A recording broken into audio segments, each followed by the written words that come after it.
श्री शिवाय नमस्तो। महाराज, दुनिया के लोग नहीं समझते कि शंकर पर जल चढ़ाने का क्या लाभ है। शिव महापुराण कहती है, अगर एक दिन शिव महापुराण की कथा कहती है, मंगलवार को अगर शिव जी के मंदिर में, शंकर के मंदिर में जाकर एक लोटा पानी चढ़ाया जाता है तो हमारे कार्य में उन्नति होती है। कोई व्यापार नहीं चलता हो, दिक्कत आ रही हो, तो हनुमान जी के दूसरे नंबर का भाई गतिमान का स्मरण करो। हनुमान जी के उल्टे पांव का सिंदूर लाकर गतिमान का नाम लेकर स्वस्तिक बना दिया जाए व्यापार वाली जगह पर, तो व्यापार अच्छा चलने लगता है। महाराज, कोई व्यक्ति पैसा खा गया, नहीं दे रहा, बहुत परेशान हो गए, मांग मांग कर दे गए, नहीं दे रहा, हाथ जोड़ लिया, पांव जोड़ लिया, सब कुछ कर लिया, नहीं दे रहा, तो हनुमान जी के तीसरे नंबर का भाई रतिमान, रतिमान, गतिमान रतिमान, रतिमान का नाम लीजिए। पीपल के पत्ते पर लाल सिंदूर से जो व्यक्ति पैसा लेकर गया उसका नाम लेकर बहते हुए पानी में अपनी कामना कर रतिमान का नाम लेकर छोड़ दीजिए। 15 दिन में रतिमान ऐसी उतावली मचाता है कि उसको हाथ जोड़कर वो खुद फोन लगाकर बोलता, भैया तेरा मैं पैसा लुटा दूंगा। रतिमान का स्मरण किया जाता है। रतिमान, ध्यान दीजिएगा, हनुमान का एक स्मरण, पंचमुखी हनुमान का एक भाव। महाराज, जैसे बहुत ज्यादा तकलीफ अगर व्यक्ति को हो गई है, बहुत कष्टमय जीवन चल रहा है, हार गए हर जगह से और तकलीफमय जीवन चल रहा है, तो पंचमुखी हनुमान का एक शिव महापुराण का और स्कंद पुराण का एक बड़ा सुंदर मंत्र है। उस मंत्र को आप सब एक बार हमारे साथ में बोलें। ओम नमो हनुमते रुद्र अवताराय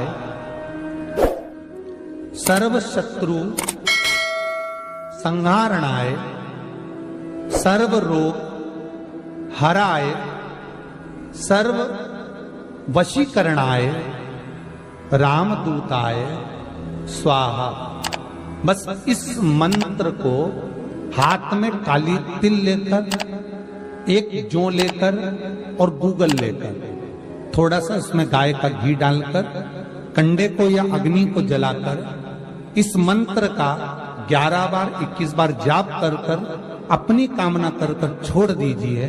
कैसा भी रोग हो, बीमारी हो, कष्ट हो, दुख हो, तकलीफ हो, 21 दिन के अंदर वो आनंद आना प्रारंभ कर देता है। इस मंत्र, स्कंद पुराण का, शिव महापुराण का ये मंत्र मूल पंचमुखी हनुमान सुख देंगे।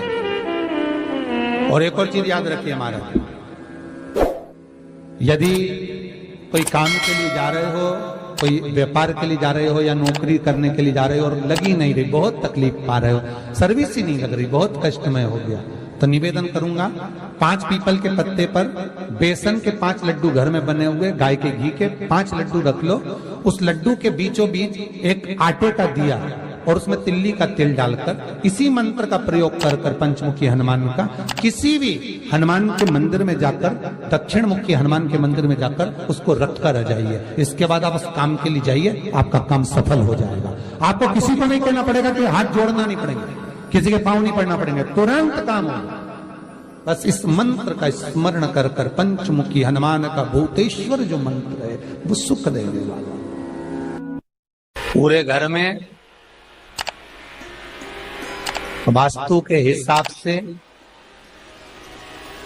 केवल एक दीवार ऐसी होती है जहां पर हनुमान जी का चित्र लगाया जाए।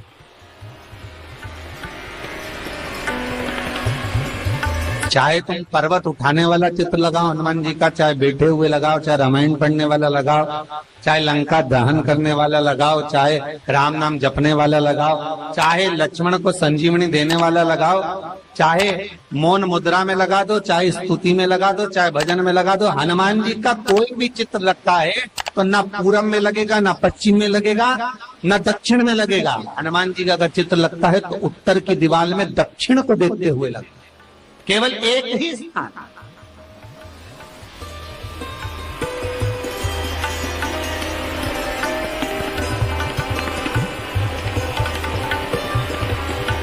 जैसे पूर्वजों के चित्र को, पितरों के चित्र को, गए हुए हमारे जीवों के चित्र को दक्षिण में विराजमान किया जाता है, उसी तरह हनुमान को उत्तर में विराजमान कर कर दृष्टि दक्षिण में कर दी।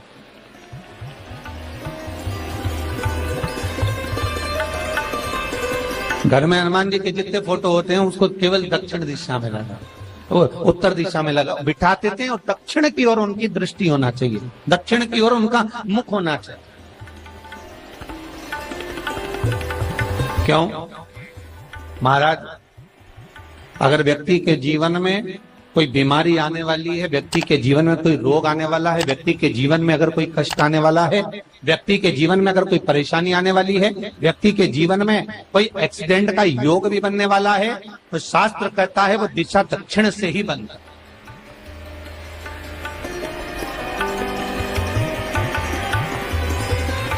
ये दक्षिण जो दिशा है ये यम की दिशा। यहाँ संपूर्ण परिवार के साथ यमराज अपने आनंद में निवास करते। और जब हमारे घर में, हम ये नहीं कह रहे कि आप हनुमान जी का फोटो लगाओ, हम ये भी नहीं कह रहे, आपके घर में हो और आपने अगर विराजमान कर रखा है किसी दिशा में, तो हमारा तो निवेदन रहेगा, अभी तक आपने अगर जैसा रखा, पर एक बार दिशा बदल कर देखना कि रोग, बीमारी, कष्ट, दुख, तकलीफ में आपको लाभ मिला कि ना। हनुमान जी ने केवल दक्षिण दिशा की ओर अगर मुख कर हमने विराजमान कर दिया, फोटो ही विराजित किया। हम ये नहीं कहेंगे आपसे कि आप बाजार से फोटो खरीद के लाओ फिर लगाओ, नहीं, आपके घर में हो तो आप लगा दें, आपके घर में हो तो विराजमान।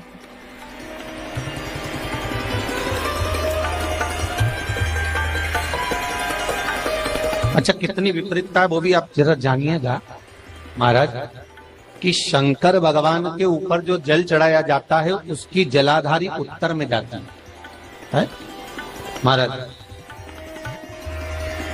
भगवान शिव का जो जल जा रहा है वो उत्तर की ओर जा, और हनुमान जी को उत्तर में विराजमान कर मुख दक्षिण की ओर कर। क्यों? प्रबल दिशाओं में उत्तर और दक्षिण महाराज, ये जो दो दिशाएं, इनको साधने के लिए कोई देवता आगे नहीं। अगर इन दिशाओं को कोई साधने वाला है तो केवल एक देवाधिदेव महादेव ही हो सकता, काल का हरण करने वाला वो महाकाल ही हो सकता। शंकर का ही एक अवतार है हनुमान जी महाराज, रुद्र अवतार महाराज। हनुमान जी से कहा तुम दक्षिण की ओर दिशा पर संभालिए, शिव जी कहते हैं मेरा जल जब उत्तर की ओर जाएगा तो इस दिशा को मैं संभालू, चिंता ना करिए। जो स्मरण करने वाला होता है, भजन करने वाला होता है, कीर्तन करने वाला होता है, नाम जाप करने वाला होता है, उसका भी शास्त्र विधान कहता है, उसका भी व्याख्यान वर्णन करता है कि जैसे एक दिशा के रूप में हनुमान जी महाराज को विराजमान कर दक्षिण की दिशा पर हम विजय, अर्थात रोग पर, बीमारी पर, कष्ट पर, तकलीफ पर हम विजय प्राप्त कर सकते। ऐसा नहीं कि ऐसा कोई रोग नहीं जिसकी दवा नहीं है, पर जब तक भगवान की कृपा नहीं होगी तब तक कोई औषधि मिल सकती नहीं, कुछ प्राप्त नहीं हो सकता। जब भगवान करुणा करते हैं तो आप रूप कुछ ना कुछ सुख की अनुभूति हो जाती है, अपने आप सुख का भान हो जाता है। तो जैसे दक्षिण का जो स्वामी तत्व है, दक्षिण पर जो दृष्टि देने वाला श्री हनुमान जी महाराज है, इसलिए हनुमान जी को उत्तर की दीवार पर विराजमान कर उनका मुख दक्षिण की ओर रखा जाता है। वास्तु शास्त्र के हिसाब से, वास्तु नियमों के हिसाब से सारे फोटो कहीं पर भी लगा सकते हो, पर हनुमान जी का अगर फोटो तुम्हारे घर में है, हनुमान जी अगर तुम्हारे घर में विराजमान है, हनुमान जी का चित्र तुम्हारे घर में विराजमान है, तो उसका मुख दक्षिण का होगा, तो रोग, बीमारी, तकलीफ, कष्ट ये सब दूर हटते। कई लोग प्रश्न करते हैं, गुरुजी आप कहते हो कि हनुमान जी महाराज शंकर भगवान का एक अंश स्वरूप है, एक अंश स्वरूप। पूरी शिव महापुराण की कथा को उठाकर देखिए, स्कंद पुराण को, मत्स्य पुराण को, कूर्म पुराण को उठाकर देखिए।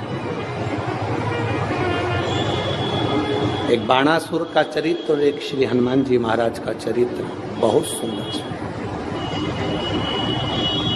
शिव का एक अंश माता अंजना के तप साधना से शिव की प्रागट्यता और शंकर भगवान की प्रागट्यता से शंकर का स्वरूप प्रकट हो। इसीलिए तो कहते हैं शंकर सुमन केसरी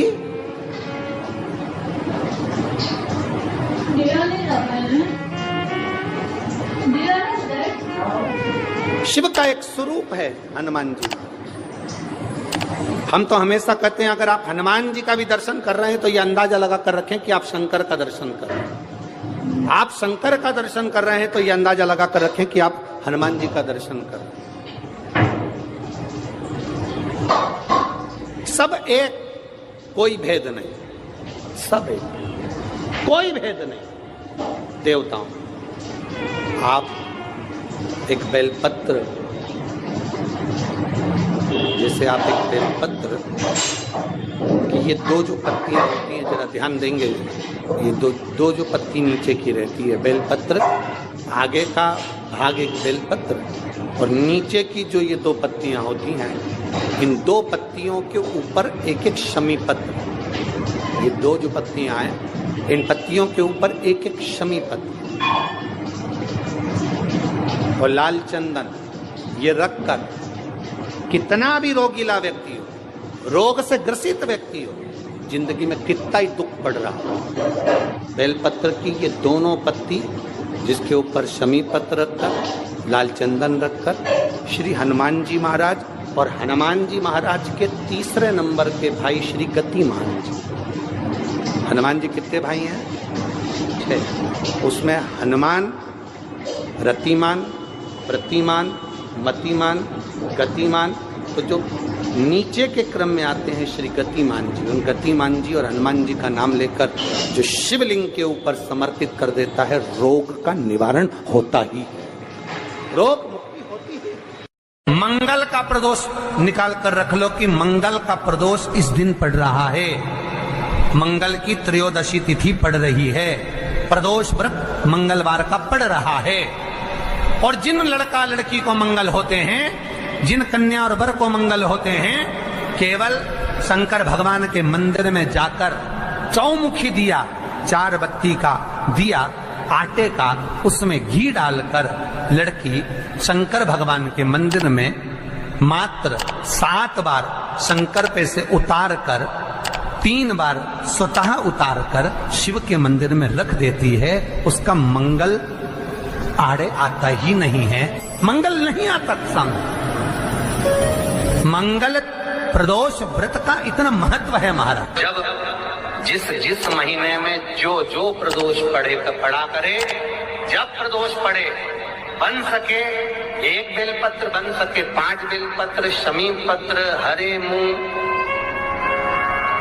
हरा मुंह, बेलपत्र, एक कलश के अंदर थोड़ा सा पानी लेकर 1 बेलपत्र, हरा मूंग, शमी पत्र डालकर और उसमें थोड़ा सा गुड़ डालकर भगवान शिव का स्मरण कर कर प्रदोष काल में, मान लो कोई काम आपका बहुत जरूरी है, बहुत दिनों से आप थक गए हैं, नहीं हो रहा, कर्जा बढ़ रहा है, धन नहीं आ रहा, व्यापार नहीं चढ़ रहा, या कोई समस्या बहुत प्रबल है, कोई एग्जाम में बैठ रहे हो नहीं हो रहा, परीक्षा भी दे दी है, रिजल्ट आने ही वाला है, तो भी प्रदोष काल में, प्रदोष के समय वो जल, मूंग, शमी पत्र और बेलपत्र और गुड़ का शंकर के शिवलिंग को समर्पित करना प्रारंभ कर दो।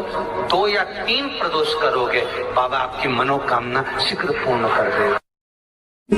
शंकर भगवान पर चढ़े हुए जल जब नीचे की ओर आता है, जिस जगह पर जल गिरता है उस जगह पर मात्र एक दुर्गा प्रदोष के दिन अपनी कामना कर कर इस शरीर के सुख के लिए शंकर भगवान के जल गिरने वाले स्थान के पास में अवधूतेश्वर महादेव के नाम से रख दी जाती है, तो जिंदगी में कभी बड़ी बीमारी नहीं आती। उसी तरह जिससे रोग को समाप्त करने के लिए दुर्वा का प्रयोग किया जाता है।